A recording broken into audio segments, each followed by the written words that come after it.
you're actually, bro, doing something that is gonna change the world.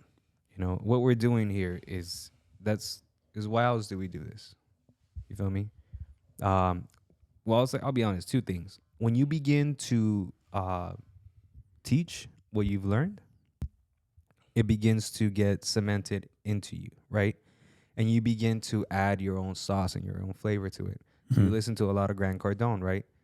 You try to repeat what he says to do, but it's obviously not gonna work out until you actually learn what he's saying, practice it, and then you begin to add your own sauce, right? You add your own flavor to it. Maybe you change a word or two into what he says, and then it begins to give you the same fruits that is giving him because you made it your own, right? Yeah. Yeah, bro. So He even says that. He even says, Yeah. just listen to my audio so much that you almost sound like me, and then you just became yourself. let the you come out. Yeah. So I really think that I think you've seen it, bro. Maybe you just might have overseen it at the moment right now. But you're not just saving your own family, or not saving. You're not just working on protecting your own family. Because if you were just doing that, then you would just do that. You feel me? There would be no muff. That would be no There more. would be Yeah, no. yeah, of course. Yeah. Of No, course. we Now, not me. but now look, No, ManPrint. I think that everything is intricate though. You feel me? Because the I know this for a fact. The more that I give, the more I will receive. But when I give, I do it with the purpose of selflessness and with the prayer of please give to the ones around me that need it the most when I'm not there. So when I'm at Costco, bro, like those little old ladies or those old men, they're trying to lift up. Dude, they're 40. They're like 40 water bottles in a pack right there. They don't do the 24s. They're 40, and they're kind of heavy, bro. So I see the old ladies and stuff like that, and every time Those things are heavy. That's like what, like 50, Yeah. 50, 60 pounds? easily. Yeah. Easily. So, like whenever I see know what you're talking the elderly like picking it up, I'm like, hey, let me help you out. I'll put in as many as they need in the cart. And as I'm doing it, I'm like, God, please, whenever my mother comes, whenever my sister comes, and they're alone, please let somebody else do that for them. Has that ever happened where you did it for one and then the other one just pulls up with their cart and they want you to do the same, and then another one? Yeah, and then they all of a sudden it's usually the Asian ladies, bro. Like they just straight up. Hey. And then I'm like, fuck, like I don't even have little Kirkland on me or nothing. Like, but I'm like, they might just God think you're said, a you want worker, to help? bro. Here you go, son. Honestly. Yeah, there you go. Yeah, and you know what's crazy? Lately, I've been really focusing on my spiritual. I've been I got to a point a few weeks back when I said, I'm just done God doing things my way. I'm done trying to fix the things the way I want to do it. Yeah. I'm just gonna let it all in your hands. And it was scary to say that, because somehow we are addicted to control. Or at least we believe that we have control. Yeah. And I've been really focusing on that, man. Like lately, it's been the spiritual side where even with the moth, right? It was something that came to me when we were in Utah at this one event, this Close to Scouser with Andrew Gaines, and so somehow like it's like it's connecting. It's like God is like putting a way of like, okay, this is going to be the path that you're going to be taking. Obviously, you can't do anything alone, but Andrew Gaines was sharing his like logo and what he stands for and nobility, and he says the whole thing, nobility means beating your prior self, not your former teammate, or something like that. Right. And that's when it came to me. I thought, so when I share with you guys this, and I think it goes deeper than that. Why the moth, right? So when my dad just passed away on January 25th, and sorry to hear that, man. Yeah, man. Thank you. So he passed away, and my dad was just everything to me, bro. Like he was diagnosed with cancer 8 years ago, and it was when we really had an opportunity to do something or to get closer to each other. My entire life, bro, I always felt like I was worried for my dad. When he left to work, back then when I was small, my dad wasn't in good steps. My dad was doing a lot of illegal shit. This was before cartels, before it was deadly and bloody how it is today. It was less deadly and less bloody how it is today, but my dad was very involved in the beginnings of something like that, right? And my entire life, I knew what was going on. I was 5 years old, and my dad used to get home around 3 or 4 a.m. And I used to run to the top just to make sure my dad is good, right? He comes home. And I just felt worried for him. And so when he passed away, not only the financial thing, right? My dad had life insurance, and this is not a commercial for life insurance, but get your ass some life insurance, everybody. But when he passed away, I really thought, I was like, who do you have? Who do you have? Like, your dad is gone, bro. Who do you have? Yeah. Who responds for you now, right? And in my case, I am the only man of the family now. I mean, the oldest. Everybody's looking at me like, your dad now, almost, right? They won't say it, but that energy is felt. Actions show it. Yeah, it's like they're leaning on you. And I just heard my dad's words, and then one time he said, "I don't want to see you cry, especially in front of the girls. Do it alone, never in front of them." And when I was out there, dude, I'm just, I'm laughing. I'm like, I'm seeing my family. I miss them, and at times I come back and see my dad's what's it called? The grave. No, the box. What's it? The coffin. The coffin. Yeah. And I'm just looking at him, and the thought of who's with you. The word legacy just had such a heavier, deeper meaning. And I'm thinking of the people that were there for me, like one of my cousins, and then another guy, his name is Fabio, and that were just there for me. Santos, my brother-in-law. My God, dude, I have admiration for this kid. Like, that level of respect has reached the highest point where it's like, you're helping me carry the family, not only emotionally, but even financially, being there. Yeah. My God, dude, that just spoke a volume, And this thought of like, who do you have in case you're not being there, just became so meaningful. So with my dad's passing, this desire to build with men that I can rely on to look after my family became a serious thing. Like, we're not just doing I'm throwing it out there like we're doing this and like it's creating something, but dude, I am serious as life is for me to create a bond. And let me just tell you this. So today we're driving by, we did this, and there was like 10 dudes, almost 10 people that pulled up. It was awesome, bro. Yeah. People that were not in the business, other guys, Scott David that I met one time, he brought his friend. This guy that we just brought him, and it's all dudes. And I'm driving by behind you, and on the motorcycle, and I see, JP, and I see Darwin, and I'm just picturing, sports cars, like just because of my sports bike, whatever it is, because of my sports bike. Fuck your bike. but I'm thinking like, bro, if this business is for real, like if what we're building is for real, I want to maximize the shit out of it, because I want to. My guys need to. They need to financially, be at a place where there's confidence, and I can rely on them. So I thought about like, what if like something was to happen to me? Like, who can I rely on for my wife to count on? All these things became such a real thing, bro, and that's why I'm at a point where I feel very good, because I've taken my life from even the things that I see, that I observe. My wife is like showing me this concert of Coachella, right? Coachella's going on right now. Yeah. And she's like showing me, and it's a big party. And I just feel weird about these guys, bro, because they're young. They're doing these, like, they're making all this money, right? And it makes me feel like, dude, where are you? So it's not positive reaffirming when I see this video. But she's showing me, and I know it looks fun. I've been to Coachella. I want to be in fucking Coachella, right? But I don't look at it because I have a purpose. It's already been given. I am clear. I am so fired up about what I want to do that I don't want any distractions. Again, the conversation on momentum. Yeah. So the mob means something heavier to me, bro. It really does. Yeah. And I'm just throwing it out there. We're just kind of talking about it, but I wanted to be something big, heavy. Bro, all of that completely resonates with me. And of the conversations that we had in the past, like, I think now you're able to understand me a whole lot better. Why I'm so detail oriented on seeing what people do around me. Because the one thing, because I was asking myself today, actually, on a ride back home, I was like, how do people know you? You know, do they know you for being a hard worker? Do they know you for being a heavy drinker? Do they know you for being a fast runner? Do they know you for being a provider? Like your reputation. Almost. Yeah. So at a very young age, by 22, bro, everybody around my circle knew me as the hardest worker.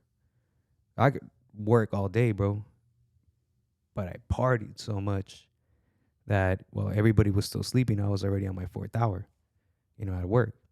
And I wouldn't sleep. I would just go to work. And then I was like, fuck, like, if I can transfer this over towards something more productive, which is what I'm doing now, I'm like, what could it really be, right? And I'm beginning to see it. So then I began to tell myself, like, what else?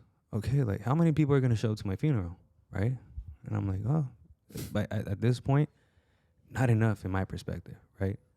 In my opinion, not enough yet. So I need to do more. They can't fit, bro.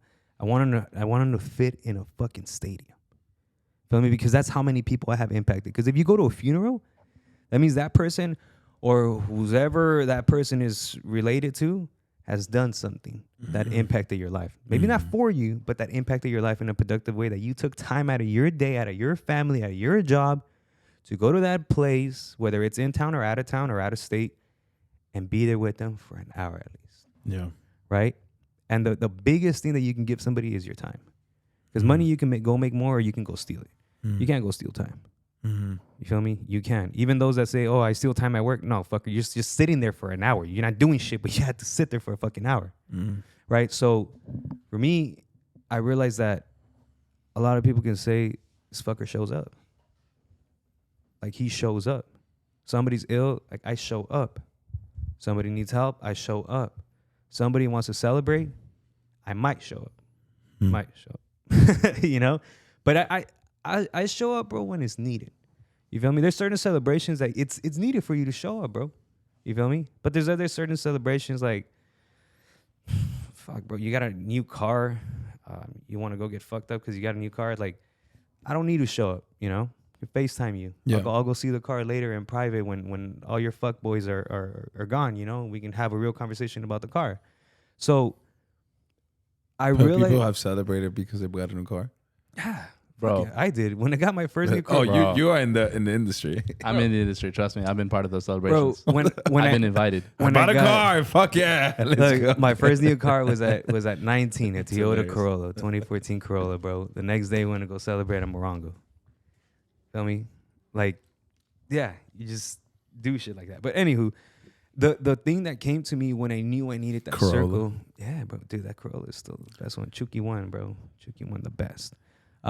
But listen, like that came to me when I really I began to lose my father, bro. Like in high school, like he just wasn't the same no more. Big old alcoholic, and I couldn't count on my father no more. And sporadically, he would be there. Sporadically, I can't say he never was there, and I can't say he wasn't there. Yeah. But it was just like I had to realize, like, fuck, man, like I can't count on my dad, because my dad began to count on me. Like borrowing money from me, like so he can just maintain his vices and shit. So that's when I began to realize, like, fuck, I gotta create my own family. So then I didn't really grow up with my family. So then I was like, fuck, I don't have family. I have a lot of family. Much love to you guys now that I met you as a grown adult. But, we didn't know each other, bro. Like, my parents didn't introduce me to them. So then I began to think, what can I do? So I began to change the perception of it. Instead of saying that I don't have a family, I began to create my own. I was like, man, you know what? It's a privilege, bro. I get to choose my family. I get to create it. Instead of looking at it as a downside, I began to look at it as an upside. And shit, lo and behold, bro, I began to grow my own little inner circle, right? It began to expand. It grew in the wrong way. It was just for partying. We all had each other's back as long as it wasn't partying, bro. But then I was like, fuck, man, like, we're never going to make no money. We're never going to leave this goddamn hood. Yeah. And we're never going to be able to move anywhere, let alone move our parents or retire them. So I had to start building another circle, right? And look, man, some people, they went their own way. They became even more successful. Much love to everybody. Others, they're still in the same spot. But regardless, that was I feel you. Like, that was a scary moment, bro. Because you find out that, yeah, you might not be alone, bro, but you don't really have anybody you can count on. No. And I think about it this way, like, you're married. Yeah. Who do you trust your wife with? Right? Not too many people. But I can count Yeah. with one hand. Absolutely.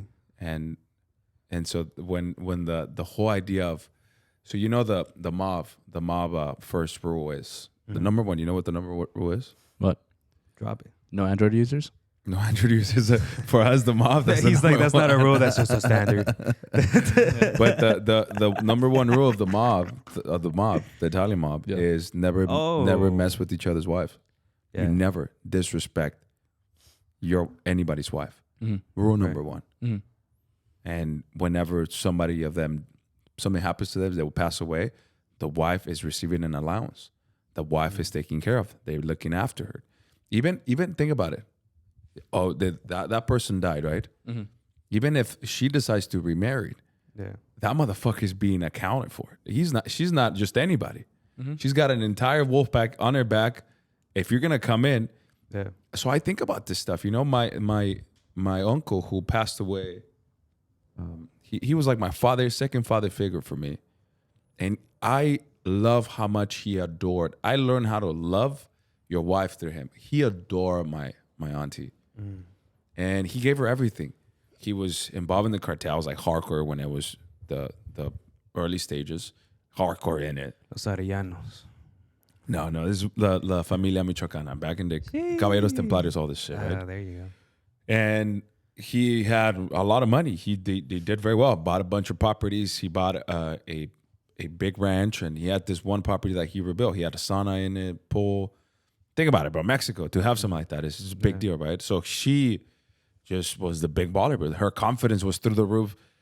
Cops used to pull her over. She wouldn't stop. She'd just keep going. Oh, they know. Okay, that's Nacho's wife. So at that level of like, you're up here, all of a sudden your man is gone. All of that is gone. I just seen how she went from being extremely confident to pulling her hair. And like, she had 3 kids. Yeah. She had 2 of my twin cousins who are 1 year younger than me. And she has another girl who she's married to this one guy that his name is Fabio. He's one of the guys that he told me about that. He's a Freemason, in fact. Love this kid.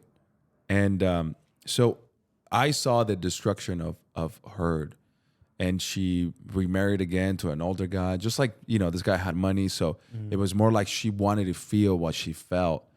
And I became paranoid at the fact of that. Like, I don't want to give everything I want to build with my wife.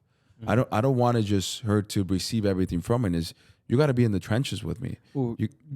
So you got to, is my responsibility to build you, to set an example for you. You got to have my back, but you got to know what it's like. So that way, when I'm not here, you know what to look for. Because I will, if it's necessary, if you need to, if you want to, I want you to remarry. I want you to be happy. But also I want that circle for my guys to keep accountable for her. And I want the same thing for them. Like, if I want you to fully trust me with your wife, to say that this is a safe place. Right. We don't fuck around here. This family is respected, number one. And there's no way anybody comes in the circle where you will have to wonder or question this if anything happens, ever. Right. No questions about it. This is law. Almost like death, something happens. It's death if that vessel ever breaks. Does that make sense? So, no, absolutely. to that extreme. One recommendation: get a fucking gun already. True, I need to get a gun. That's how you keep it fully 100%. Bro, I'm scared of this though. My kids love guns, bro. Yeah, because you taught them that. You've been to my because house. you taught them that. This fool loves guns. Bro. Just because you taught him that. Yeah, Yes. you don't own a fucking 700 gun. guns. The irony of it. I just need a gun but my kids loves guns, and so I'm just fucking paranoid, bro. They're gonna wonder. And Well, guess what, bro? Would you be paranoid of them touching the stove? yeah, no. No, because if they touch it, they're gonna get burned. And they're gonna learn, right? Yeah, So if you motherfucker, but the teach stove won't kill a child. If you teach That's them the only about reason. guns, same way if you teach them how to swim, you have a pool in your complex, right? Yeah. Yeah, so you got to teach them how to swim so you don't have to be worrying night and day about them falling in the pool and not being able to get to the corner, right? It's still a gun, Chris. 100%. But now, well, are you ignorant enough to leave a loaded gun around? No, of course not. Okay. I just said I'm paranoid, not the fact. relax. I'm just paranoid at the fact, and Yeah. I need to But figure it out. I a saw way. your little back hairs just spike up.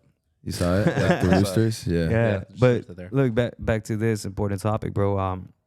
I completely agree with you, and yes, it's something that I just talked about with my wife today, and I told her, listen, I need to consistently do something minimum of 3 months straight, bro, and on the third month I need to be almost double, if not, well, I need to be twice as better as month one if I want you to follow my lead. Mm. So per se, it was nearly impossible to get her to listen to a podcast. I had to not only listen to them, but begin to implement them for her to be like, oh, okay, well, that's probably why he does that. And he also gives me credibility if I want to ask her to do something and implement it into her so we can be on the same page. You grow together or you grow apart. I have to do it first. I have to lead the way for her to, and not for her precisely to follow, but for her to begin to implement it herself. Working out, same thing. I want her to live a certain healthy lifestyle. I have to either be able to provide it or be able to show it. You feel me? And thankfully, I've been able to do both. So every single thing that I do my best to get her involved. Why? Because if I ever miss in the future and we have children, I've seen what happens. Same thing that would happen with your aunt, right? I've seen what happens, and I'm like, listen, whatever is left as an assets, money, all that, what good is it if you don't know how to utilize it? Mm-hmm. What good is it if you're going to need somebody to come in the picture to spend that money for you so that you can feel the same way? So I'm like, no, she knows how to defend herself. She knows her way around a gun. You know, she knows her way around a taser. She knows her way around the conversation. She knows her way around the table. She knows her way around a gym. And she knows a way about educating children. You feel me? Why? Because you don't just become a father because your partner gave birth. You feel me? Like I was talking to my boy and I'm like, bro, I'm prepping right now. Because we had the privilege to choose when we want to have children. So we took that, we took that opportunity, and about a year and a half, you know, we're planning to have our first. So I'm like, bro, however I am mentally, spiritually, and physically in a year and a half, that's how I'm going to be to my child. I'm not going to magically be like, oh, you know what? You should do this or you should do that. Or you know what? I'm going to change. I'm going to stop doing this. I'm going to stop doing certain negative things, right? Immediately. No, I need to start practicing that or stopping that or replacing that right now. So by the time that it comes up that I become a father, that I'm able to be a father, if I'm blessed to do that, I can, at least this is how I see it, I can give it my best shot right off the bat. Mm. You feel me? So I start doing things such as trying to mentor others, you know, off what I have had mistakes and what I have been able to correct. Can't mentor on shit that I haven't corrected. You feel me?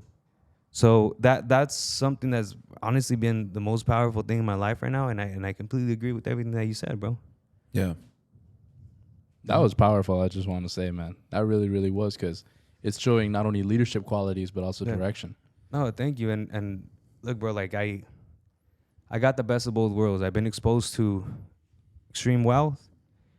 I can't say like poverty, like third world country, you know, but I've seen a lot of shit, right? Yeah. I've seen a lot of shit, especially from my youth, you know, and I think and we were talking about this last night. My wife and my wife's and I's superpower, bro, is that we're super relatable. Mm. You feel me? Agreed.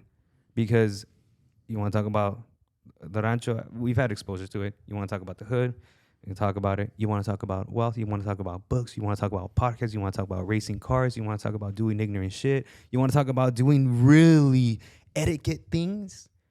Let's talk. We can have a conversation. So I'm like, that just opened us up to have such a network, bro.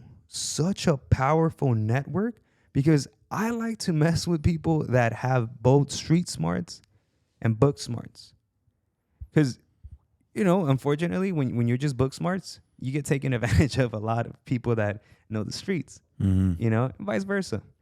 But when you have both, oh shit, bro, like I feel like you're a car with an engine that no matter if you're at 0, if you're at 60, or you're at 100, when you hit that pedal, you go.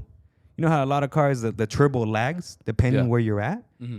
There's certain cars that there's no lag. Let's just leave it at electrical cars. Mm-hmm. There's no lag, right? Or supercharger. Yeah. Zero lag. You're at the top, you're at 100, boom, you hit it more, bam, it takes off.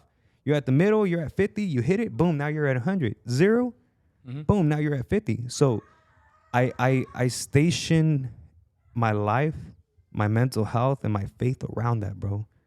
Like I always need to keep on evolving my processing system, and that deals with emotions too. Mm-hmm. I was an emotional young man, bro. Like I like thug. What does thug stand for? Traumatized human being unable to grieve. And once I got exposed to that, I was like, holy shit, that's true.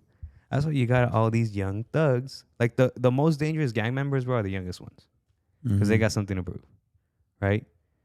All the OGs, bro, not all of them, but a lot of the OGs, they'll even sometimes say what's up to somebody they used to beef with, right, from another gang. Why? Because they're like, listen, you're on your side, I'm on my side. Like, just keep the respect mutual, right? The youngsters, nah, bro, they gotta make phone calls. They gotta turn military, right? Yeah, so little life lessons. I hope that it brought value to somebody, Yeah. It's a vibe. Man. What's up with you, Randy? Welcome to Vibe Con Chris. Vibe Con Chris. So what's up? Well, tell me about the podcast. Like, what's the focus? The focus is essentially get the information from the people who have it to the people who need it, bro. And we're going to do that. I heard that before. Yeah. Is it here? I hear it. This is where I heard it. I dropped the bombs. Hey, well, listen, man. From the people that have it to the people that need it. Yeah. The real Bradley. So is that where it is? Yeah, of course. So it's essentially what we talked about Grant Cardone. You listen, you implement it, and then you make it your own, right? Yeah. But I listen, Brad Lee, what he has is that he has a virtual training system, so he has all these people with like just different backgrounds, but mainly business self-development, right? And I'm like, fuck, he already has them at his house, basically. Your job is your second home, honestly. You spend 8 to 16 hours a day, depending who you are there. Yeah. So, he already has them there. Why not give that knowledge that they have onto others? So where are we at? We're in an environment where we meet a lot of people that, didn't really, might not have come from the best background, but now have the best background, right? Whether it be in their home, whether it be in their office, wherever it might be, they have a much better background than the one that they were born into. Yeah. So that's a lot of value. Because right now, what's the most thing that you see, like you mentioned at the beginning, when you pop up on YouTube, how to teach you how to make $25,000 in 1 month? And it's like, well, yeah, no, you can make $25,000 in 1 month. It's going to take about a year, if not more, for you to be able to get the knowledge and the experience and the network and the funds to be able to generate those $25,000 in a month. Right or wrong? And that's you pushing, bro. When you understand, like, every business is going to take the same amount of work and effort. It's going to need you to become fully the business. I feel like it's the same thing applies in marriage as well. Many times you things get tough.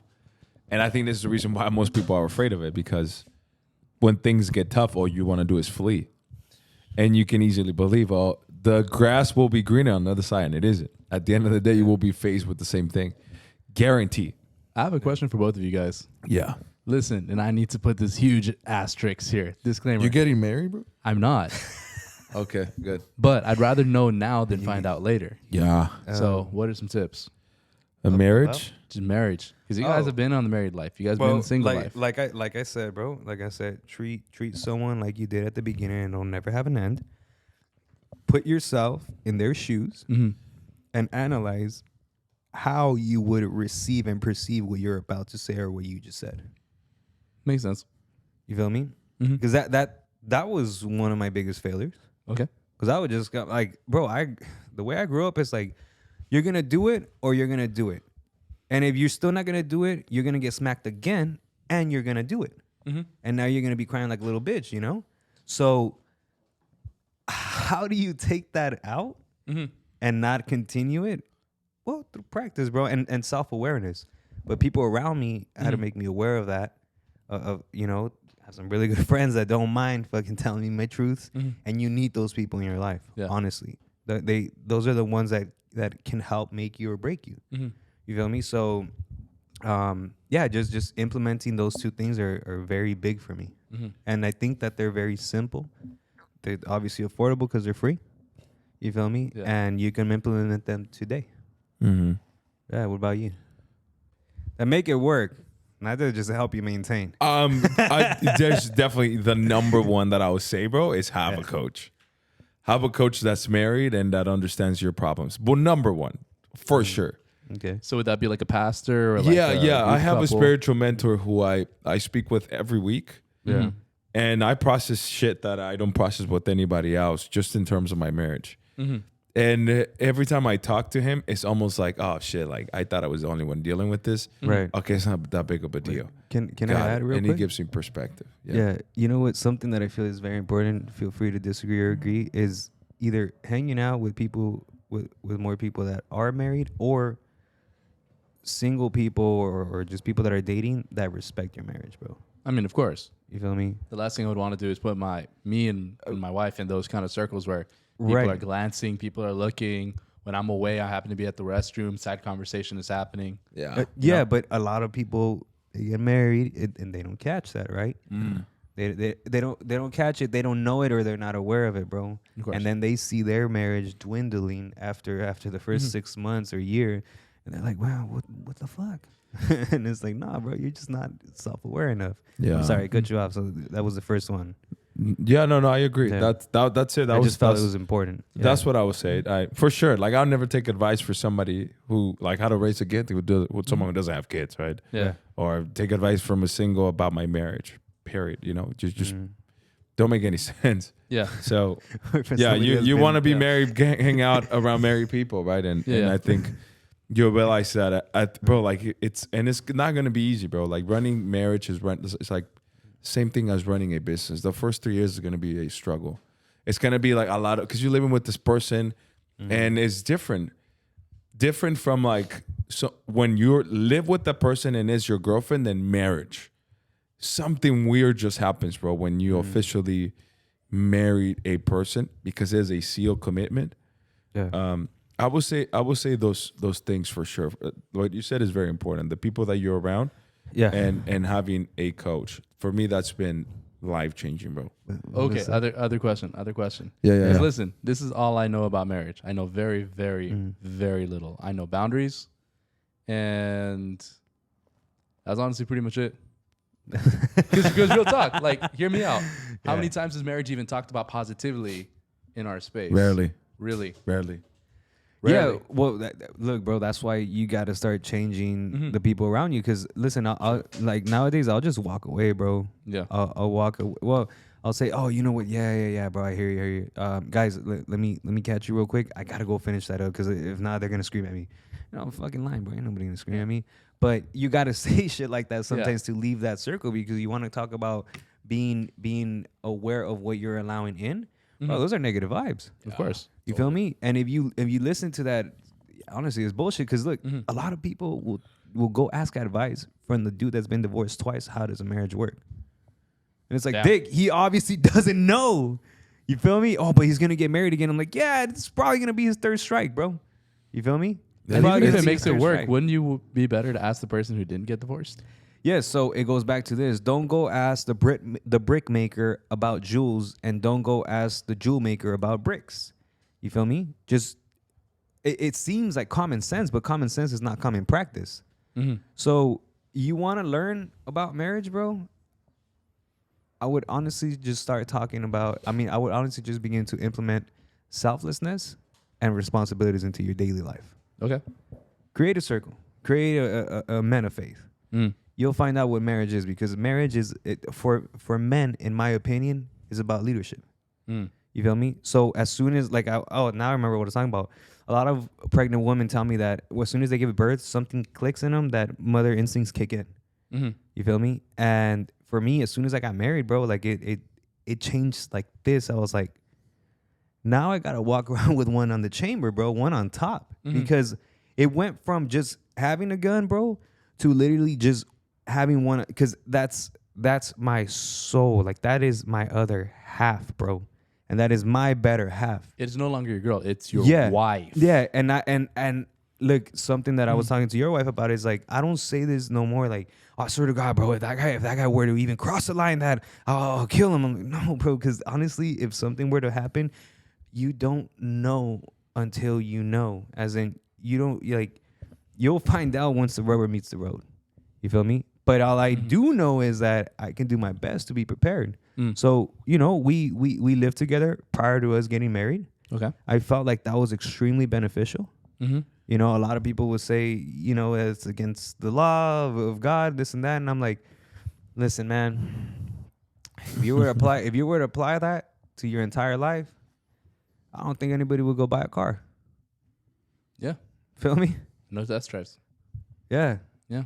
Because to me, it's like this. If you're about to spend the rest of your life, you're going to commit to spending the rest of your life and procreating with an individual, but you don't know if they're going to wash their own dishes at least, or you know, like, Or take a shit in the toilet, not outside of, no, I'm being like, these are real life scenarios, and it may seem small. Yeah. But listen, bro, a lot of people don't even know what their deal breaker is until they see it. And that's once they're locked in to the marriage, right? Yeah, that's crazy to me that there's people that, imagine like living with that part of the culture, right? Like, you can't. My mom was like that. My mom was, whatever that term is called, you don't, like, no sex until marriage. That was my mom. Celibacy. Yeah. Celibacy. Yeah, dude. So I have one last question for you guys before we wrap it up. Look, mom's a beautiful lady. Pretty sure your dad held off. He won. Yeah. It worked out well. It worked out, man. Like, Hey, he's five, here. how many? 5 or 4?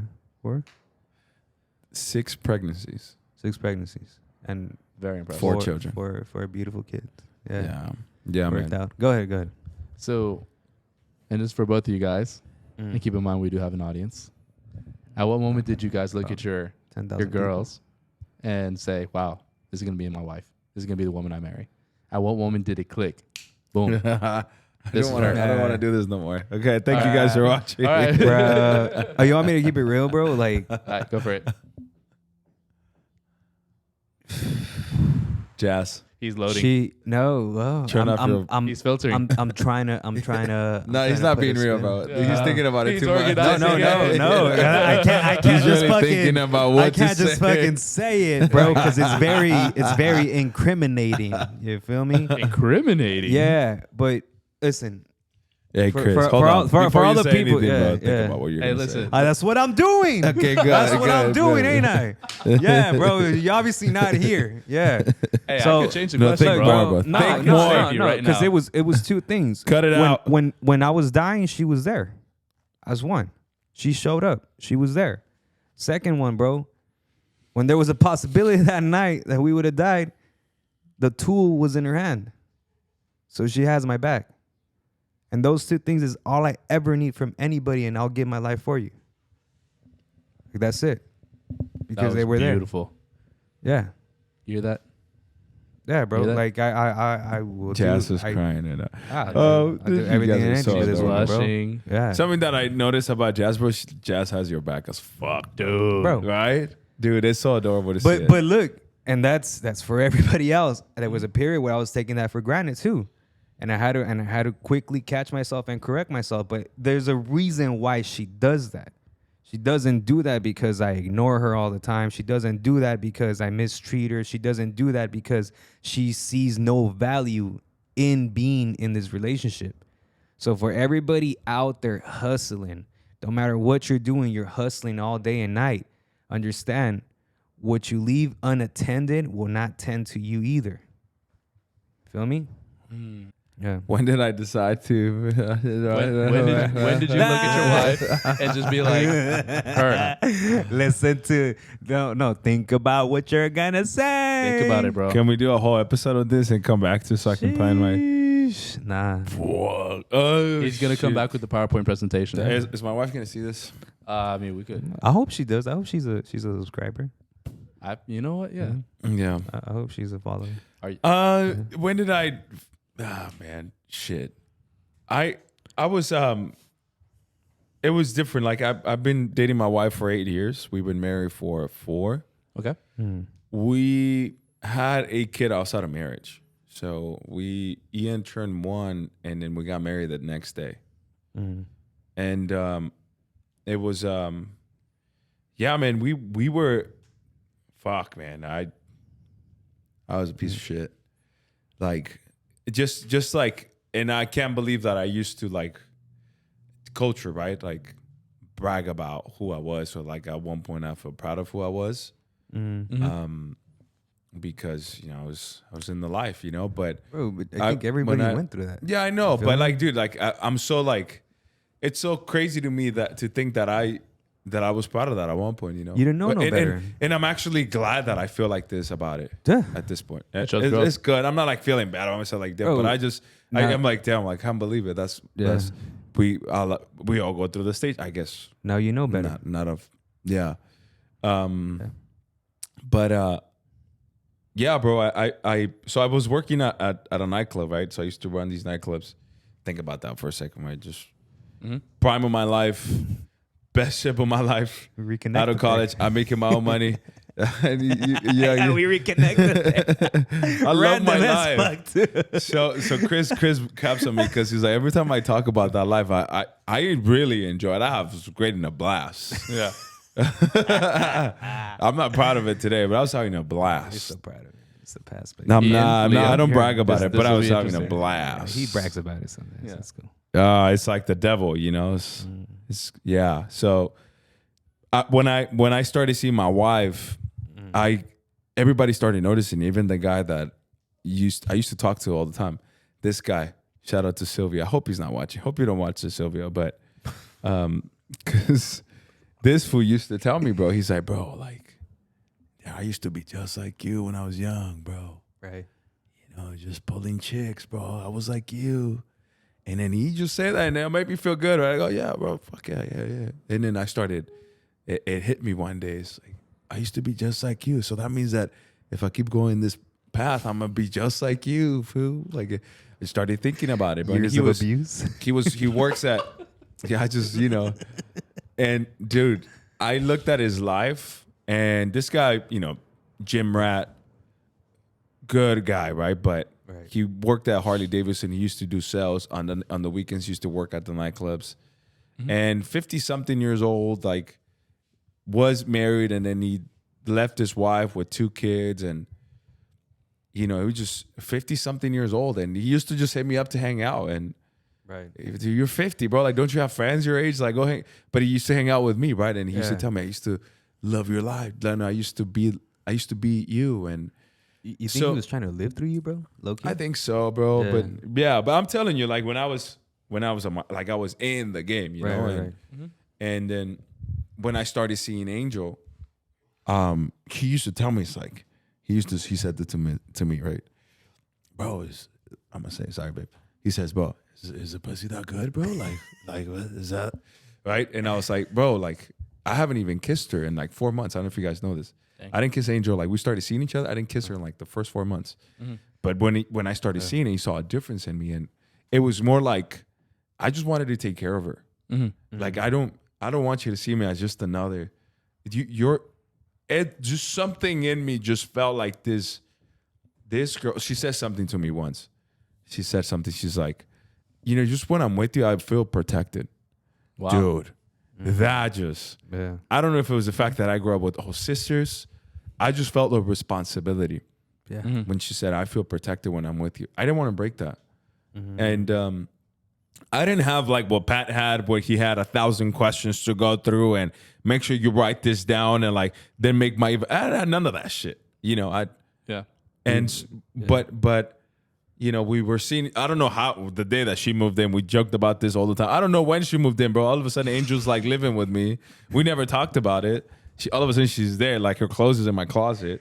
Yeah. And then On a Father's Day, we oh shit, she's pregnant. Oh fuck, like what the fuck just happened? Happy Father's Day. And then I'm thinking, bro, like this is how my life happened, bro. Like we guys just started I started in business. I didn't know she wanted to do PHP. Yeah. Right. And I find out I was gonna be a father on a Father's Day. My one of my old boys, he tells me, he's like, I'll tell you guys a story, but like I find out on a Father's Day that she was pregnant. The next day I'm freaking out. I don't know what we're gonna do.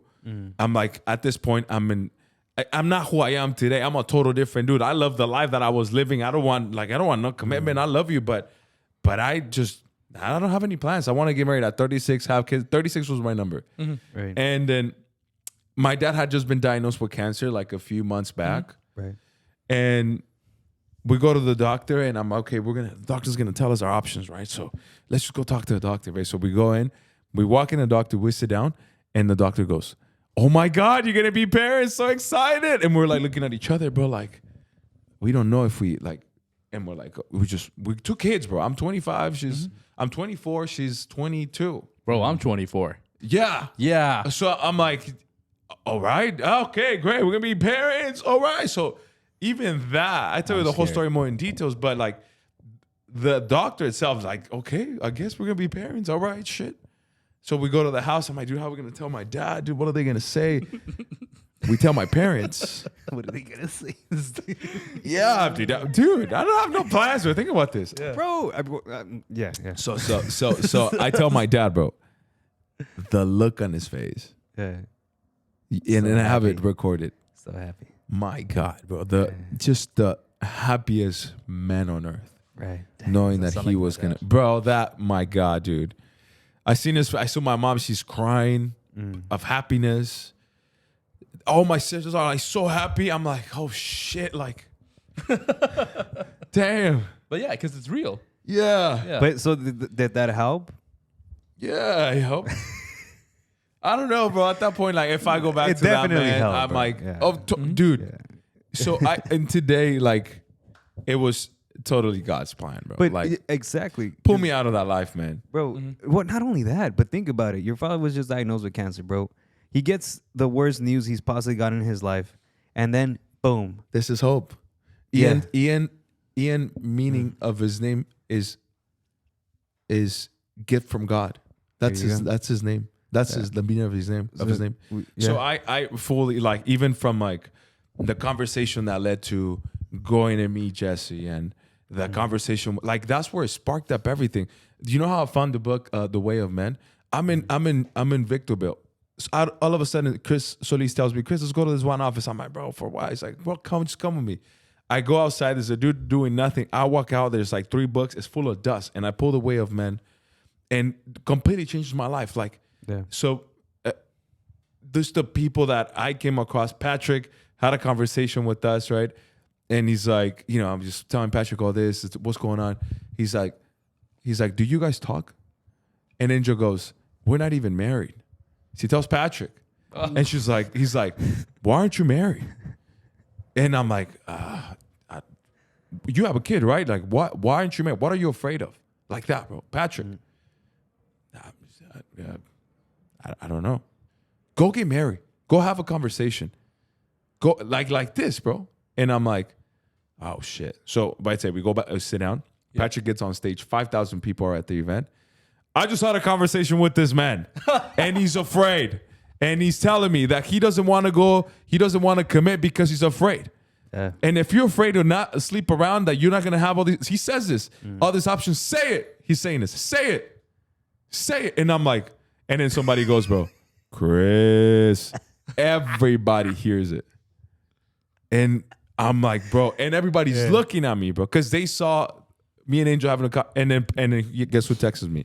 Direct message. Ricky Aguilar. Chris, bro, I know Patrick was talking about you, bro. Just know that we need you and go make a decision. Bro, I'm like, Ian is not even 1 yet. So we get back from that event. I think it was Temecula. A week after, we said, okay, I'm fucking getting married. We're getting married. Was that low key kind of telling you, like, hey, bro, if you don't commit, we don't want to fuck with you? I don't know, man. Because now you being in that position, and it playing out with somebody under you now, Yeah, how right. would you feel? Yeah. And it's funny because we and Steph Yeah. were talking about it yesterday. My sister's about to have a kid, Right. Ali. Mm-hmm. And it was that conversation with I was like, dude, like, and it was just all the people in my life, bro. You know, it just led to this, and I remember them saying a lot. They said, you know, God blesses the married ones, Yeah. and I just said, you know what, we're gonna take the step. So yeah, bro, I didn't know, I didn't like, oh, you know, this evaluation, like she's the one, or it was like, dude, like. Yeah. All right, it's your responsibility. You were in the right. You guys have a baby. What's also another thing that freaks me out, dude, is if I'm not there to raise my child, who's gonna raise him? Or I mean, bro, I can dive into this entire thing, and you know, look, but and we will, bro, and we will. But I know I want to respect your time because I know you got to be yes, across town. So, look, to actually to bring this home, for today, we gotta have you back on, bro, because there's a lot right there. yeah, To wrap this one up, I would like to bring some value to the viewers and to yourself, bro, by saying, listen, man, the past is the past for a reason because it's in the past and you can't change it. But what you can use is the lessons that you can see now as an adult, and look back at your younger self and be like, okay, obviously I'm not gonna do that again, right? But it's also to forgive yourself because you can only do better when you know better. And now that you know better, that's why you're doing better. But back then, you didn't have that exposure. You didn't have a closed-knit circle that would tell you, hey, get married, instead of like, hey, bro, you know, there's some nice piece of ass looking at you over there. You should go, bro. Like, I'll keep a lookout. You feel me? Like, now you have a circle of saying like, hey, bro, I see that girl looking at you. I'm going to go ahead and ask her to leave because out of respect for your wife, I already caught it. So she might not know though that you're married, right? She ain't even trying to disrespect. It's just, hey man, the world's the world, right? yeah. But now you're around that type of circle. Now you're around that type of environment. So it's like to be able to put the peace with the past, bro, but also to not forget it for your future. Yeah. Right? And yeah, man, I got this great book. I'll shoot it over to you. I hope that it brings value to you. And with that said, and any last words that you guys would like to say? I hope I answered Randy's questions. They're great questions, bro. Thank you. There's a part 2 to it, obviously, but yeah, you answered There'll most be of a it. part 2. Yeah, but any closing statements, guys? No. Turn them off. the Murph, like you have a Murph again? Like we haven't been sitting down for a while. Join them off. A Murph. Join them off. I don't know. What is it again? Randy, the best advice, bro, for marriage: join them off. Join them Valid. off. Join Valid. the man of faith. And what? Oh, okay. The man of faith. I got you. Okay. Yeah. Join the Murph. Yeah, and then also, let's not forget, once again, this is brought to you by VCC sponsored. Yeah. Shout out to my brother and sister, Adrian and Mona, helping sponsor the VCC right here. You've been rocking that cup everywhere. Would you not? Oh, by Yeah, the way. that's sweet. Oh, it's a double-sided one. Come on, my boy. Like, come on. Thank everybody for watching. Yeah, thank the you, guys. VCC podcast. Got her on bankroll, can't fold. That's a no headshot, case closed. Bust it down.